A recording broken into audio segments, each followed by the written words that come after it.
So lovely to be here. What a nice welcome. Thank you so much. Now, before we start, I'd like you to give us, and the applause is well-deserved for everyone there. I see it happening. That's great. But before we get going, can you give everyone a quick overview of this very compelling, intimate story? And I have a follow-up question about the book's title, so we'll get to that in a moment. Gabrielle?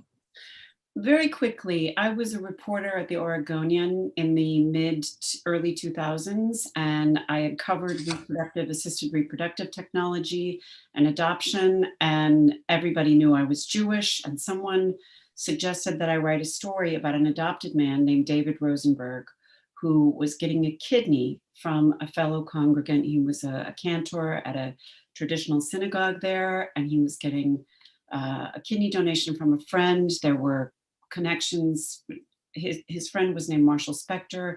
They had connections back to the old country through David's adoptive family and Marshall's biological family. And David told me the first time that he met me that he hoped the story would go viral and that his birth mother would see it.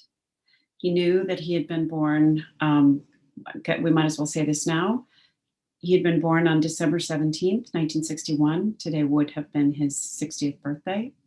At a hospital in New York City, he was adopted by a Jewish couple who his birth mother, he had said that his birth mother had been a Jewish girl in trouble, and that she had one stipulation, and that was that he be raised by observant Jews. And that was really all he knew about his background.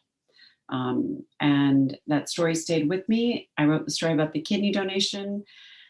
It did go viral, but not in the way that Margaret Earl Katz was ever able to see it. He later called. What year was this, Gabrielle, by the way? Did you say that? Yeah, that what was year? 2007. And he later called me in 2014, we'll get to that too, to tell me that he had found his birth mother through a DNA test. And it completely shifted the narrative that he had been told or that he had absorbed his whole life, which was that he'd been given up. He was somehow an inconvenience to his birth family. And he learned that his birth parents had married, that they'd had 3 more children. He had 3 full siblings, including an opera singer sister with whom he shared a vocal career. And that they had done everything they could in their teenage power in New York City to try to maintain custody of him. And when I learned the story and the forces that had kept them apart, the legal, religious, social institutions that had worked very, very hard to maintain a 52-year separation, I thought, wow, it's not just these people. It's not just this mother and her son. It's millions of others. And that's what made me want to pursue it. Of course, I had a personal connection to David, and then now to Margaret. But it was something, this forced separation had happened in our lifetime. About 4 million young women got pregnant in the years after World War II. There was very little birth control, even for married couples. Abortion, of course, was illegal. And there was certainly no sex education. At the same time, the sexual revolution was simmering. American families were doing everything they could to procreate, to fuel the baby boom. And if you couldn't have a child in this conservative post-war era, you could turn to adoption agencies who then would they were quite predatory and exploitative, and they took these estimated 4 million children, took them from their birth mothers and placed them with adoptive families. And that's what I explore. Oh, you're muted, Peter. I did have it open. Well, that's certainly a lot to begin with. And certainly we have more to unpack in our short time we're together. Hopefully, and in just a few minutes, we'll have Margaret join us just to give some groundwork. My second part of my question introducing you, you call it American Baby. And why not Jewish American Baby or American Jewish Baby? Obviously, it's probably a marketing, not to say Jewish, to reduce the universality of it. But of course, reading it, listening to what you just said and knowing a lot about that, I get the Jewish ethic sensitivities from family tradition seem to be under the surface all over the place. Can you respond to that? You're absolutely right. This is a very Jewish book, but it's also a universal American book. This happened, yes, of course, this happened to a Jewish man. It happened most importantly, first and foremost, to a Jewish woman and the man who would become her husband. But it happened, as I said, to an estimated 4 million other birth mothers, birth fathers, and there's the sons and daughters who were taken from them. I happened to focus on this story because I knew David, and I live in very close to Manhattan. I live in New Jersey. Margaret lives in New Jersey. This story happened to her, and Louise Wise, of course, was at the center of the book is the Louise Wise Agency, which was founded by the wife of the great Rabbi Stephen Wise. And we can get to that in a little bit, but we will. And it was the preeminent, of course, it was the preeminent Jewish adoption agency in the country, but it was also a trendsetter for all other adoption agencies in New York and, frankly, in the country. What made Louise Wise Agency so unique? I know it started around World War I, and it had a very strong ethical and respectable outlook for many, many years. Just jumping a little ahead, where did it go? Where did the era start, which of course fed into the 50s into a Margaret's story? Where did this change occur, if it can be even determined? Well, there are so many factors. First of all, health itself, right? So sanitation, medication, the Louise Wise Agency and a handful of other agencies started in New York to minister to the children who'd been orphaned by parents who were working in the garment district. They were working in factories, and they were felled by typhoid, by diphtheria, by all sorts of tuberculosis, first and foremost. They were felled by contagious diseases. And the children were street urchins, and these women who were influenced by the politics of maternalism, which was to take care of mothers and children on the streets of cities in the United States, came up with this idea to found adoption agencies that would find homes for children, not keep them in orphanages, but find homes for children in among families, with families who could care for them.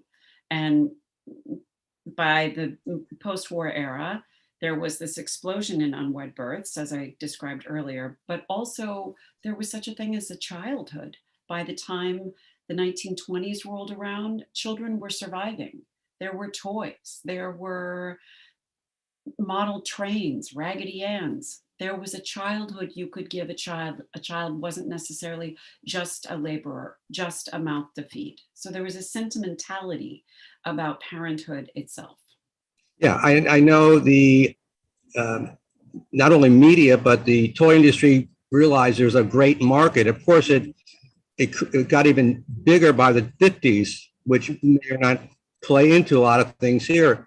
But obviously, the Louise Wise was had heart and it had dedication originally. Just to start stepping off a little bit, because we're going to come back to it slightly later. You know, the issue of adoption has been explored for movies, like recently you even mentioned Philomena. Many people have seen that.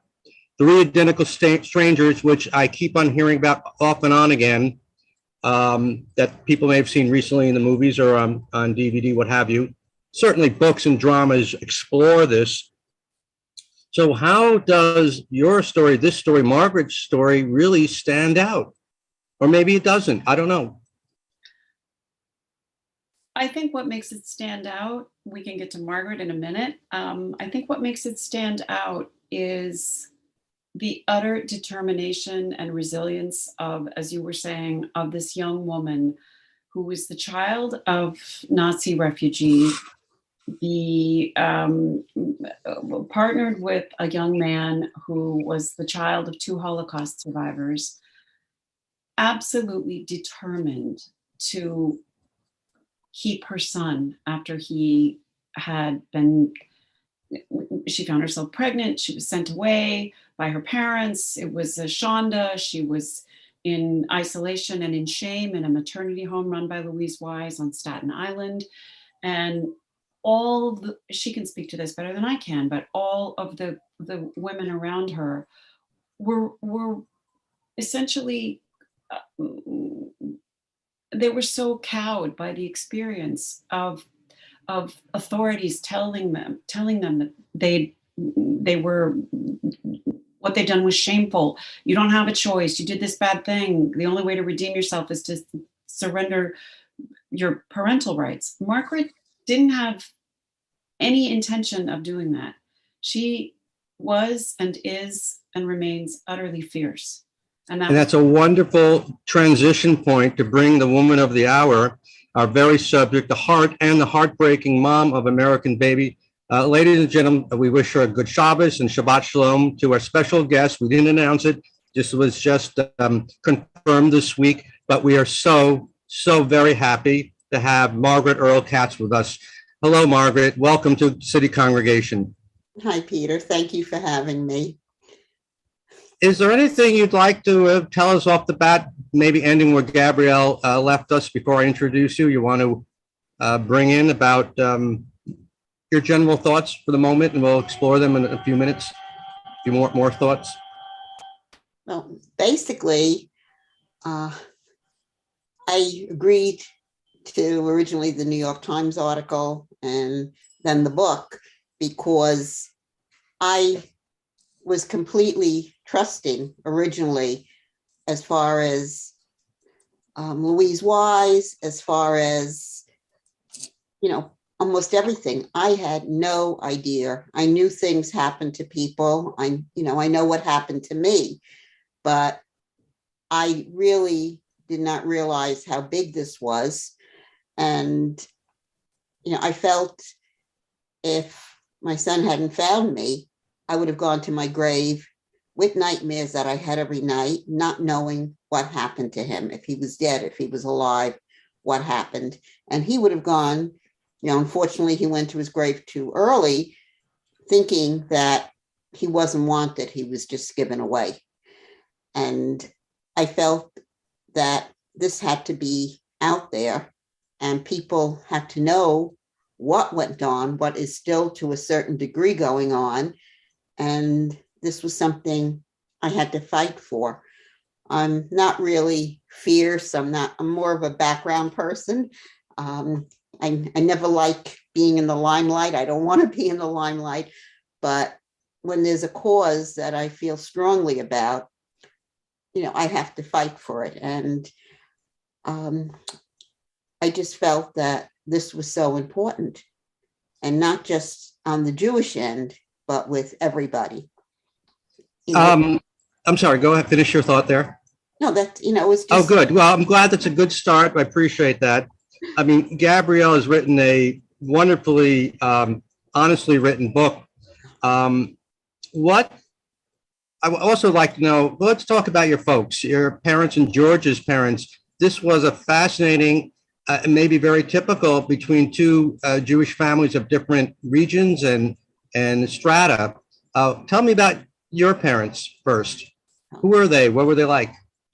My parents were, loving, caring, hardworking people. And they were very family oriented. Every Sunday, my father took my brother and I to see my grandmother, who lived a couple of blocks away. She lived with one of his sisters who was not married. He came from a family of 15. I knew about 13 when I went back to the little town that he grew up in Germany. I found out there were also a set of twins that had not made it, that had passed. So my grandmother had 15 children.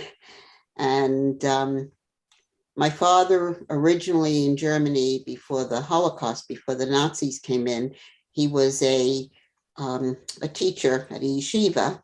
And then when he came to America with nothing, he brought his German Shepherd dog that he did bring with him, his skis, I believe, and, you know, like a backpack. His brother had gotten a job, he was the oldest boy. So his brother had gotten him a job and trained as a baker and trained him to become a baker. So my father ended up doing that. Where did your father learn? Didn't learn baking. You learned baking here, but overseas. No, here. When he came here, that's when he started baking. Overseas, first he was a teacher, and then Right. my grandfather on his side was a cattle dealer, and he also did some sales. So Where exactly? This is where, in Germany? yes, a small town called Beisingen. And he ended up when his father died. My father took over his father's business because my father was the second oldest, and they were still young kids in the house. And then when he was working, I believe he said in the Russian zone with selling, you know, like some of the goods, he said that some of the women who he had brought goods to, they told him they were, I guess, dating or married to some of the Nazis who were starting. They told him, this is going to happen, get your family out. And he went into the shul, and the shul is still there because they made it into, I went into the little shul. It's not a shul anymore. It's like a museum in this tiny town. And he told people, and they just laughed at him. So he slowly sent his brothers and sisters. He started with the youngest. One sister was already here, and then I think the second one. And he was able to get the entire family slowly out. The last person he had to get out was his mother. And my Aunt Irma, she was a nurse. So it was very difficult to get her out. And she was the one who took care of the mother. Okay, Margaret, did they adapt well coming to America, being in where is it, Washington Heights? Yeah. Yeah.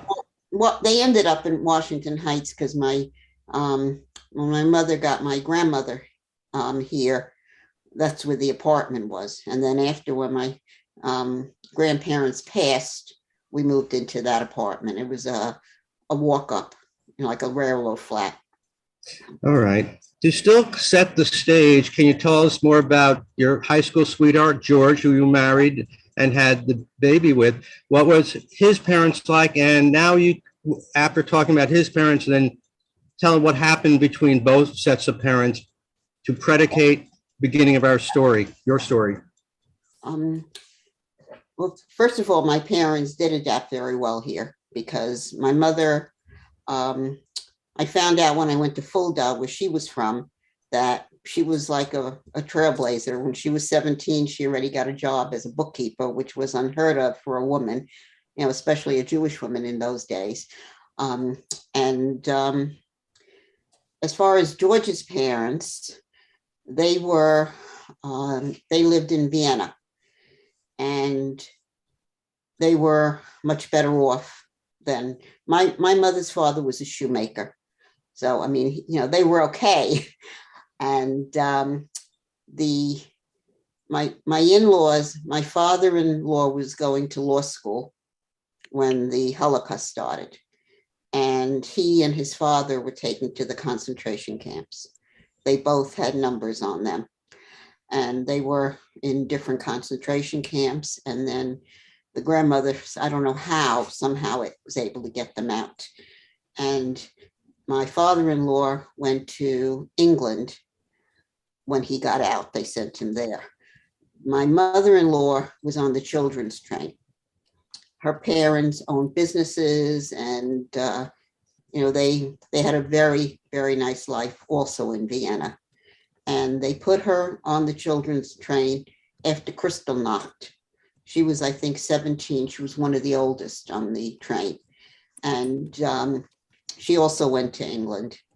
And my father-in-law, everybody in my mother-in-law's family was killed. There was one cousin and one uncle that made it out. Everybody else was killed. The parents wouldn't leave because the grandmother was sick. And then my mother-in-law and father-in-law met again in England, and they got married there. And my father-in-law's parents made it to, I believe it was Egypt and then Argentina, but he had no idea. In the olden days, we had a newspaper in New York that my parents always got. It was called the Aufbau. And people put ads in there, trying to find their relatives. And the fact that my father-in-law, when my mother-in-law were from Austria and my parents were from Germany, I had no idea that there'd be any kind of conflict, because I figured, as long as my mother-in-law used to say to my father-in-law when he didn't want us to date and whatever, she's white and she's Jewish. What more do you need? And yet George and I, we had friends all through high school. He played baseball. One of his best friends was Willie Mays' brother, who he played with. I got my crown and stuff to wear for the prom that we went to from a friend of ours who was Black. We never saw the color line. So, for us, it was just sort of weird. You were sort of brought up, you marry your own. This was the 60s. This is the way life was. But we never thought they'd be in opposition to us getting married, which there was.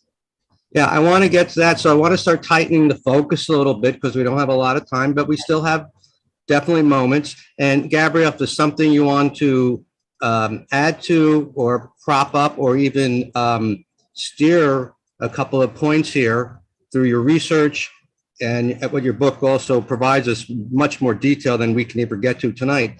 But Margaret, let's push the dial a little bit further. So your parents were probably, as we know in the book, very opposed to probably, I'm not sure that I can't remember the dating. And certainly when your pregnancy was revealed, this is the start of the everything. Yes. So for everyone who's not read the book, where was the big turning point? Decisions, observations, plans, and your experience where it started getting very serious? As far as everything in adoption, or sorry? Serious as far as what? The pregnancy is revealed. You're unmarried. You're still teens. This is 1960, I believe. Yeah. Now, this is where things start getting to the crux of everything we're here today for. So your parents find out. Who found out first, and what was not only attitude? Were there any? What were the plans, and what was the plan of actions that started kicking in? Well, I was in complete denial in the beginning. And then my mother realized, I guess that I was getting heavier and heavier. And I just kept denying it. And she took me to her doctor, who confirmed it. And I had no idea. Georgia and I just figured, we're going to get married. We're going to have the baby. We'll just get married sooner. We had all along planned. We were dating, for a while already. And we figured everything would be okay. And when I went to the doctor, I had no idea, as far as that there was even a Louise Wise or anything. My mother was who spoke to him. My mother went in and spoke to when we went to Louise Wise in New York. And I wasn't really given any choice or anything. It just, totally, I was told what I had to do, and I was just taken there. Mm-hmm. So up to this time, you're a nice Jewish girl. You lit Shabbos candles, you davened, you kept kosher. Yeah. Now your mother, from what we read in the book, did not take this lightly at all. No. A ton of bricks, and it was not pretty. Well, it was the times. And, here people came and they were immigrants and they were trying to build a life. And most immigrants, no matter, from where they were, I grew up in a walk up that was, like a multi place of immigrants from everywhere. And basically, it was like the worst thing that could happen to you, because you came here, you worked hard, you wanted to have the American life. And to have the American life, it's for your children and your grandchildren, to do well and to have it better than you. So, that was a big problem with it. And it wasn't, I think, that my parents were nasty or anything like that. I think it was the times, like, what do we do? And then other people say, oh, we can take care of this. And, I think that's what happened. Gabrielle, to bridge from this point on in Margaret's story, can you paint us a picture of what escalated, and we'll come back to Margaret's response in dealing with things. So now she's pregnant's revealed, and then there's decisions and action made, not on Margaret, not on your best wishes, but apparently on your for your betterment, or even for the family's betterment. So Gabrielle? Yeah, let me just give that it's a great place to add the context for what was happening, not only in New York among immigrant families, among Jewish immigrant families, but in the country as a whole. Keep in mind, 1961, the year Margaret conceived and gave birth, was also the year that Betty Friedan came out with The Feminine Mystique. And in that, she very famously said, the only way for a woman to become a heroine in that very strictured post-war society was to bear a child. If you could not have a child in the years after World War II, you were not only socially suspect, you were politically suspect. Keep in mind the Depression, World War II, these were years when the population rate of the United States had plummeted. People were not having children. Suddenly, after the war, we have this great post-war, sorry, that's redundant, we have this prosperity, this new middle class to aspire to.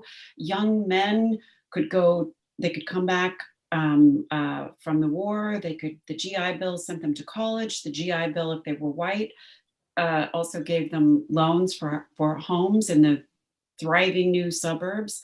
That was the picture that Margaret's parents envisioned for her, that George's parents envisioned for him. And in fact, though George wasn't a member of the service, he was such a talented athlete that he had won a I'm bringing it back to the granular now, but he had won a baseball scholarship to go to Ohio State. And the pregnancy really cast a lot of doubt on all of that potential future for this young couple. And a college education was it. That was going to lead you to this new prosperous life. Now, if you could not have a child, again, you were outside this paradigm. You were outside this sort of tidy little rubric of doing what Americans were all doing at the time, which was creating a family.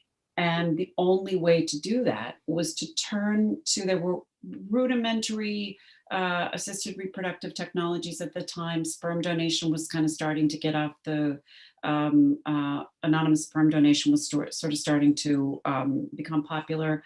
But the only way to begin a family, to create a family, was to turn to these adoption agencies, which had become, frankly, the middlemen in this process, taking these children, processing the children. Sorry to put it that way, but this was an economic system. The babies were the product, the mothers were the means of production, and the parents were the potential adoptive parents through no fault of their own. They just wanted to have a family. They were the consumers. And this was an incredibly lucrative system. Louise Wise itself, the coffers of Louise Wise rose 600%. I want to say I'm a little fuzzy on this right now, but I do know the 600% number from, I believe, 1944 to 1962. That's a lot. This is the baby boom era, of course. And there was a waiting list. In the late 1940s, there was a wait list that was 30 waiting parents to one child. By the early 60s that had been slashed to 10 waiting parents per child. So the demand and the pressures on young pregnant women like Margaret, the minute her mother took her to this obstetrician, he said, "Oh, don't worry, we'll get this taken care of. We'll send you to Louise Wise. Nobody ever has to know." And it was a system that was really it was battened down pretty tightly. And it's also, sorry, go ahead. No, you mentioned a processing, and I think this is a moment that you bring it up. I believe Margaret went in the middle of, I don't know, the night or something. You went to Staten Island, I think, and this is where they had one of their facilities, correct? Or one of many facilities. That's where Lakeview was. It was in Lakeview, correct? Staten Yeah. Island. And it wasn't the middle of the night. You know, my mother just took me on the train and then the ferry, and you know, that's how we went. But I had, you know, really no idea of what was happening and what would continue to happen. And I thought, you know, maybe I'd be staying in there, so at least I'd be taken care of and safe, and the baby would be fine. But I never in a million years thought this would happen. Okay, so you're there. You had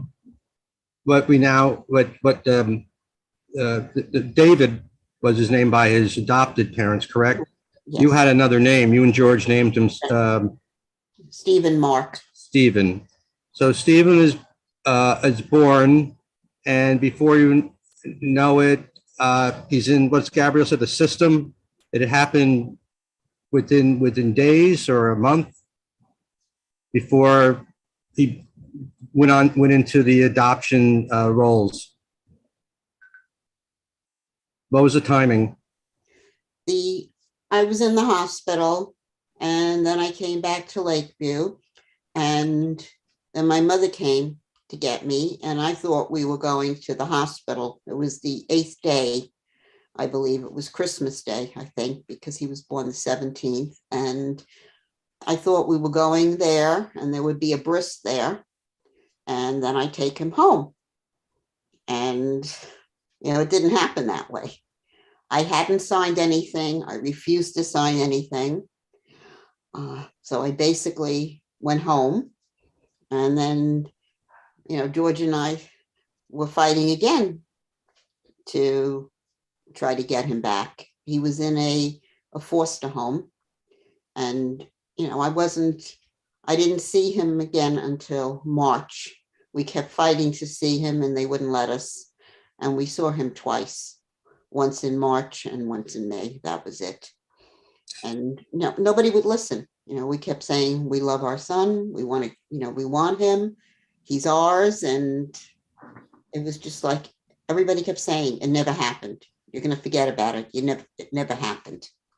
So let's fast forward a little bit to due to time, and we want to keep room for some questions because I'm sure everyone has some questions. So Gabrielle, if you can help us compress a bit. I know it's a heck of a lot to compress in just a few minutes, from when the baby went to that, eventually was adopted by the cantor and his wife, and even going into, and Margaret can speak for herself on this as well as Gabrielle in her 2-second update here. You eventually married George and you had children of your own. But in the meantime, Gabrielle can pick up this thread about the adoption by the cantor and his wife.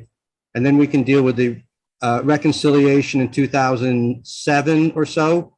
And then we will go into some Q&A for a few minutes as time allows. Is that okay, Gabrielle? Yes, perfect. And Margaret? Okay. Sure. It's important to note that beginning in the 1930s, starting in California and New York, adoptions became secretive by law, which is to say that if a baby was born and a mother, for whatever reason, was coerced into signing away her parental rights, or like Margaret certainly was, so many other women, the original document, the original birth certificate of that child would be sealed to all but state officials. This happened in every single state except for Alaska and Kansas, and it happened first in California and New York concurrently, 1935. And what that did was, the export version for the logic of that was to promise young women that they would be protected from the taint of their shame. It would also shield the child from the label of illegitimacy, but most importantly, it helped reassure adoptive parents that nobody was going to come and interfere with their newly created family.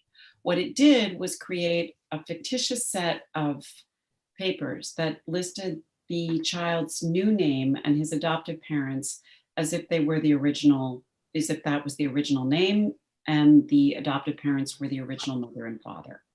And in David's case, the Rosenbergs were, Rosenberg was a truly gifted cantor from Romania. Esther was an incredible woman, his wife. They loved and showered David with every possible advantage and opportunity. He grew up in New York, but also Toronto, and ultimately made Aliyah, became Israeli, joined the IDF. But what allowed this separation to happen was this secrecy. Margaret was not explained any details of it. She had no idea. She had no legal representation. She was harassed repeatedly from the moment she entered the system until she ultimately was threatened with the law to sign away her parental rights. And believe it or not, when Stephen/David was 5.5 months old, Margaret was about 3 weeks shy of her 18th birthday, which would have made her a legal adult in New York State. She was badgered into signing these papers with the threat of juvenile detention. The social worker where she was in the New York City building said, if you don't sign these papers, Miss Earl, we can throw you in juvie. You've shamed your parents already with the pregnancy. You want this on your record too? And shockingly, that was not an idle threat. It was against the law to have premarital sex in New York State until 1971. So the threats, the coercion, the misogyny of this situation that was enshrined by these adoption agencies, and above all, of Louise Wise, which was, first of all, as we've said, it was founded by the wife of a great rabbi, and then on its board were very prominent, preeminent physicians in New York City, which really gave it the imprimatur of science and we know what we're doing.